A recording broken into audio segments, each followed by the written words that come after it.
Jitendra sir है उनसे मैं पूछूंगा, और साथ ही इस बात पर भी हम चर्चा करेंगे कि जो कुशवाहा जो जाति है, दांगी जाति जो कुशवाहा जाति में पहले आती थी, और वो बाबू जगदेव कुशवाहा भी खुद दांगी जाति समुदाय के हैं, और उनको कैसे अलग कर दिया गया है, ऐसा क्यों किया गया और इसके रीजन इसके पीछे क्या है, इसके बारे में हम जानेंगे आपसे। देखिए, तो सर। ये दोनों प्रश्न थोड़ा विस्तार की मांग करता है, हम दोनों प्रश्नों पर अलग अलग विचार करेंगे। देखिए, सबसे पहला प्रश्न है कि जाति आधारित जनगणना होनी चाहिए कि नहीं होनी चाहिए। जी जैसा कि जी आपने कहा कि कुछ लोगों का विचार है कि आर्थिक आधार पर होना चाहिए। तो देखिए, जाति व्यवस्था जो है वो हिंदू समाज की सबसे बड़ी सच्चाई है, और हम देखें अगर कि हिंदू समाज का प्राण जो है वो जाति व्यवस्था में। जाति पर जहां संकट आता है कि लोग कहते हैं धर्म संकट में पड़ गया, और जाति व्यवस्था क्या है, वो एक कुरीति है हिंदू समाज में, कोढ़ की तरह। अब कोढ़ को छुपाने से कोढ़ दूर नहीं होगा। जैसे मान लीजिए आपको कैंसर हो गया, तो अब आप कहते फिरिए कि नहीं कैंसर नहीं है, हम तो एकदम स्वस्थ हैं, तो उससे वो बीमारी दूर नहीं होगी। उसका उपाय यही है कि उसका ऑपरेशन किया जाए। अगर बीमारी हो गई तो छुपाने से ठीक नहीं होगी, उसके लिए इलाज करना होगा। तो जाति आधारित जो जनगणना है वह, देखिए, सबसे पहले तो भारत सरकार ने इसको इनकार कर दिया, कहा कि हम नहीं कराएंगे, और राज्य के ताले में डाल दिया। बिहार, मुझे लगता है कि तमिलनाडु के बाद बिहार ही एक ऐसा राज्य है जिसने इस कोढ़ को उजागर करने का फैसला किया। अच्छा, तमिलनाडु में कहा जाता है कि उन्होंने जाति की जनगणना करवाया, लेकिन सार्वजनिक तौर पर बताया नहीं फिर उसको। नहीं, देखिए, तमिलनाडु सामाजिक न्याय के क्षेत्र में बहुत आगे है, वहां सब। अच्छा, जाति आधारित जनगणना में एक और बात देखिए कि अनुसूचित जाति जनजाति की जनगणना हर बार होती है। मुसलमान कितने हैं, जैन कितने हैं, सिख कितने हैं, बौद्ध कितने हैं, वह भी जनगणना होती है। जनगणना सिर्फ छुपाई जाती है पिछड़ी जाति में। एक भ्रम है लोगों को कि जनगणना अगर सामने आएगा तो पिछड़ी जातियों की जनसंख्या बढ़ जाएगी। अब जनसंख्या बढ़ी हुई जो 52% थी 1931 के जनगणना में, और ऊंची जातियों की जो तथाकथित सवर्ण जातियां हैं उनकी जनसंख्या घटेगी। अब एक अज्ञात भय से ग्रसित है समाज कि हमारी जनसंख्या घट जाएगी तो फिर लोकतंत्र में हमारा वैल्यू खत्म हो जाएगा, जबकि ऐसी कोई बात नहीं। देखिए, जाति इस देश की सच्चाई है, जनगणना होने दीजिए, उससे सच्चाई सामने आ जाएगी। किस जाति के पास कितनी जमीन है, कितनी संपत्ति है, कितने नौकरी में है। अच्छा अंकित जी, मैं आपको एक व्यवहारिक बात बताऊं कि जब मामला आता है न्यायालय में, तो न्यायालय का कहना होता है कि जाति आधारित जनगणना नहीं हुई है, इसलिए पिछड़ी जातियों को कोई कोई अधिकार नहीं दिया जाए। वहां पर जाति जनगणना की जरूरत पड़ती है। अब जब जाति आधारित जनगणना शुरू कराती है सरकार, तो कुछ जो है तथाकथित इस देश के बुद्धिजीवी छाती पीटने लगते हैं, रात दिन छाती पीटेंगे। जैसे लगता है कि जाति आधारित अगर जनगणना सामने आ गई तो कोई प्रलय हो जाएगा। वे लोग एक अज्ञात आशंका से पीड़ित हैं, और ये न के न प्रकारे न रात दिन प्रयास में लगे हुए हैं कि ये जनगणना नहीं हो। तो देखिए, जातीय आधारित जो जनगणना हो रही है बिहार में, जैसे भारत सरकार ने इसको इनकार कर दिया, केंद्र में भाजपा की सरकार है, उसने साफ साफ इनकार कर दिया। कांग्रेस की जहां सरकारें हैं उसने भी नहीं कराई। ये बहुत रेखांकित करने वाली बात है कि जो मुख्य विपक्षी दल है उसने भी इनकार किया। जब संसद में बहस होती है तो भाजपा, कांग्रेस सभी एक स्वर में मांग करेंगे कि जाति आधारित जनगणना हो। परंतु जब जनगणना की बात आएगी तो मान लीजिए कि भाजपा ने नहीं कराया तो कांग्रेस कराती। परंतु जहां भी छत्तीसगढ़ में, राजस्थान में कांग्रेस की सरकार है, वो नहीं करा रही। तो देखिए, जाति आधारित जनगणना पर कांग्रेस और भाजपा में कोई अंतर नहीं। अच्छा, बिहार की बात लीजिए। जब विधानसभा में प्रस्ताव आया, जब सर्वदलीय बैठक हुई, तो भाजपा ने एक स्वर में समर्थन किया, परंतु जैसे ही बाहर आते हैं भाजपा के लोग विरोध करने लगते हैं। माने ऐसा दोहरा चरित्र है इन पार्टियों का। अच्छा, ये सिर्फ षड्यंत्र है पिछड़ी जातियों के खिलाफ। वो कांग्रेस हो कि भाजपा हो, दोनों में कोई अंतर नहीं। बिहार में लीजिए, सार्वजनिक माने जब सर्वदलीय बैठक होती है तो कांग्रेस भाजपा समर्थन कर देगी। आज जब बाहर आएगी भाजपा, तो भाजपा के लोग तो रात दिन एक लगे हुए हैं कि जाति आधारित जनगणना अगर हुई तो देश में प्रलय आ जाएगा, बिहार डूब जाएगा, तरह तरह की बातें जिसकी कोई जरूरत नहीं है। अरे, जाति आधारित जनगणना होने दीजिए, उससे सबका आंकड़ा सामने आ जाएगा, पिछड़ी जातियों में किसकी जनसंख्या कितनी है। अच्छा, जाति आधारित जनगणना होने से वो अज्ञात आशंका से पीड़ित होने अज्ञात आशंका से पीड़ित होने की जरूरत नहीं है। अभी होने दीजिए, उसके बाद कोई योजना बनेगी तो सरकार उसमें क्या करेगी नहीं करेगी, अभी ये भविष्य के गर्भ में। ये प्रश्न हो गया जातीय आधारित जनगणना पर कि ये समय की। अच्छा देखिए, एक और बात मैं बताऊं कि 1931 के बाद से जातीय आधारित जनगणना नहीं हुई। पिछली बार जब 2011 में हुआ, संसद में एक बहुत लंबी बहस हुई। मैं उसे किताब के रूप में भी लाने का प्रयास कर रहा हूं। सभी दलों ने, भाजपा के उस समय एक नेता थे गोपीनाथ मुंडे, बड़ी बढ़ के बात की, बड़े बढ़ के समर्थन किया। अन्य दलों का तो खैर स्वाभाविक है, परंतु व्यवहार में, अच्छा उस समय जो मनमोहन सिंह की सरकार थी, लालू जी भी उस सरकार में थे, जाति आधारित जनगणना हुई 2011 में, परंतु कांग्रेस की सरकार थी, उन लोगों ने उसको सार्वजनिक नहीं किया। माने सच्चाई छुपाने में माने कौन सा आनंद है। पिछड़ी जातियां, देखिए आप अनुसूचित जाति की जनसंख्या बताते हैं, अनुसूचित जनजाति की जनसंख्या बताते हैं, मुसलमानों की जनसंख्या बताने में आपको कोई आपत्ति नहीं है, परंतु पिछड़ी जातियों की जनसंख्या बताने में माने लगता है कि प्रलय आ जाएगा, कि कोई माने क्या हो जाएगा। देखिए, ये कहीं ना कहीं पिछड़ी जातियों के साथ छल होता है। मैं थोड़ा सा और पीछे ले चलूंगा आपको कि भारत के संविधान में स्पष्ट रूप से कहा गया कि पिछड़ी जाति ओबीसी को जनसंख्या के अनुपात में आरक्षण दिया जाएगा सरकारी नौकरियों में। परंतु नेहरू जी थे, उनको देना नहीं था रिजर्वेशन, तो काका कालेकर आयोग बनाया, उस कालेकर रिपोर्ट आ गई, परंतु कांग्रेस ने लागू नहीं किया। जब जनता पार्टी बनी 1977 में, तो उसके घोषणा पत्र में था कि अगर हम सत्ता में आएंगे तो काका कालेकर आयोग के रिपोर्ट के अनुसार पिछड़ी जातियों को सरकारी नौकरियों में आरक्षण देंगे।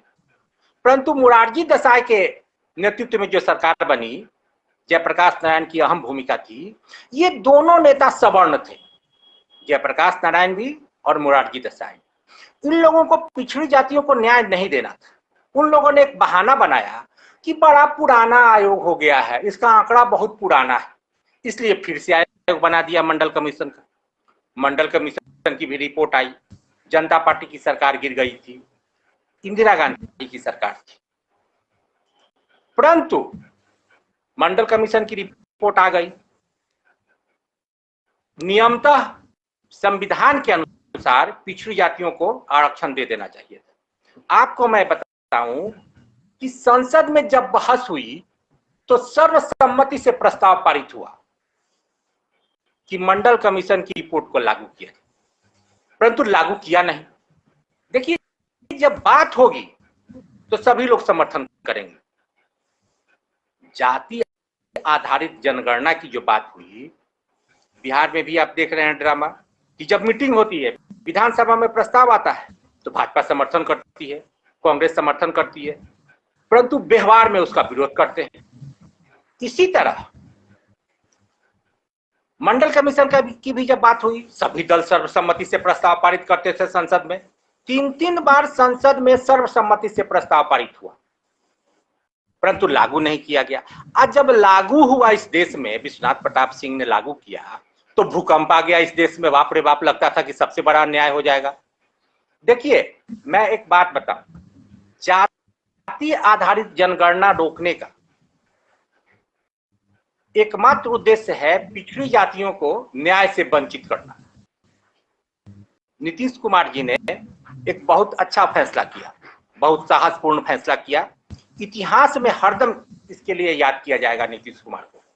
सभी दल समर्थन कर रहे हैं, सैद्धांतिक रूप से, व्यवहार में नहीं। तो जातीय आधारित जनगणना जो है उसका लाभ पिछड़ी जातियों को मिलेगा और तथाकथित ऊंची जाति के लोग एक अज्ञात आशंका से पीड़ित हैं। उनको लगता है कि अगर पिछड़ी जातियों की जनसंख्या बढ़ गई तो हमारे ऊपर संकट आ जाएगा, जबकि ऐसी कोई बात नहीं है। जाति आधारित जनगणना होने से सरकार को योजना बनाने में, जो जातियां ऐतिहासिक कारणों से पीछे रह गई, उनको न्याय मिलेगा। आखिर मैं आपको एक और बात बताऊं, बहुत बड़ी बात है कि गया में ये मामला सामने आया है, मीडिया उसको सामने नहीं लाती। अंकित जी, आपको मैं धन्यवाद दूं कि आपने मुझे बुलाया। केवानी नाम की एक जाति का पता चला है गया में, और वह जाति न तो पिछड़ी जाति के सूची में है, ना अनुसूचित जाति के सूची में है, ना अनुसूचित जनजाति के सूची में है। और बिहार सरकार ने या भारत सरकार ने जो गरीबों को, गरीब कथित सवर्णों को आरक्षण देने का फैसला किया, उसमें भी नहीं है। अब आप बताइए कि क्या वे भारत के नागरिक नहीं है? ये कितना महत्वपूर्ण प्रश्न है। जो लोग जाति आधारित जनगणना का विरोध करते हैं वो कहीं ना कहीं देश में न्याय का विरोध कर रहे हैं, एक न्यायपूर्ण प्रणाली लागू करने का विरोध कर रहे हैं। केवानी जाति का पता चला है, वे लोग जो बिहार सरकार का पिछड़ी जातियों के लिए जो आयोग है, जस्टिस संजय कुमार जिसके अध्यक्ष हैं, उनके पास अपना दरखास्त दिया। अच्छा, उनके पास जो क्या कहा जाए, जमीन के कागजात हैं, उसमें केवानी जाति लिखा हुआ। उनकी जनसंख्या कम है, वो छूट गए। अब वो ना तो सवर्ण है, ना पिछड़ी जाति है, ना अनुसूचित जाति है, ना जनजाति है। अब आप बताइए कि माने किसी सूची में नहीं है। ये जो संकट है, आज जो जाति के आधार पर जो लोग विरोध करते हैं वो न्याय का विरोध कर रहे हैं, वो न्यायपूर्ण प्रणाली का विरोध कर रहे हैं। मैंने जो कहा कि अच्छा, ये जाति आधारित जनगणना से अभी बहुत बातें सामने आएंगी। गया में उस जाति का पता चला है, केवानी नाम की जाति। वो बिहार सरकार या भारत सरकार की जो सूची है जातियों की, उसमें कहीं नहीं। जनसंख्या कम है उनकी, ऐसी कई सी विसंगतियां हैं। अच्छा, जाति आधारित जो जनगणना होगी, इससे न्याय को बढ़ावा मिलेगा। अब कुछ लोग अज्ञात आशंका से पीड़ित रहते हैं कि बाप रे बाप, हमारे ऊपर संकट आ जाएगा। क्यों संकट आ जाएगा भाई? उनको लगता है कि इतना दिन से तो हम मलपुआ चाहे बैठे बिठाए जात के नाम पर, अब पोल खुल जाएगा, इसलिए इसका विरोध करो। अच्छा, एक प्रश्न हुआ। हम अपने दर्शकों से और भी प्रश्न आमंत्रित करेंगे, आपसे भी करेंगे। और आपने जो प्रश्न किया कि कुशवाहा और डांगी, तो मैं आपको एक बात बताऊं। तो थोड़े प्रश्न को एक बार बोल दे। जिस प्रकार से इस बार जो कोड आया है उसमें कुशवाहा और डांगी जो दोनों जाति है उसको अलग अलग दिखाया गया है। और बहुत से इसमें जो कुशवाहा जाति है वो कह रही है कि जो डांगी और कुशवाहा है वो एक ही जाति है, और क्यों अलग है? हाँ, इसको लेकर हम पूछना चाहते हैं। हाँ, कुशवाहा और डांगी अलग अलग। बिहार सरकार ने जो फैसला किया है वो बिल्कुल सही फैसला किया है। मैं आपको बताता हूँ कि लोगों को ये भ्रम है, जो लोग नहीं जानते हैं वो इसी तरह कुछ कहते रहते हैं कि इस जनगणना के समय डांगी को कुशवाहा से अलग किया। ऐसी बात नहीं है। मैं प्रमाणिक रूप से आपको बता दूं कि कुशवाहा से डांगी को अलग लालू जी ने किया। उस समय लालू जी मुख्यमंत्री थे 1996 में। इस समय लालू जी ने कोयरी जाति से डांगी को अलग नोटिफाई कर दिया। ये अभी नहीं हुआ, ये 1996 में हुआ है, ये इसका रिकॉर्ड है। ये जो कल्पना के आधार पर जो कह रहे हैं लोग कि अभी अलग कर दिया गया डांगी को, ऐसी बात नहीं है। देखिए, विवाद की शुरुआत या विवाद की जड़ क्या है, मैं आपको बताता हूं।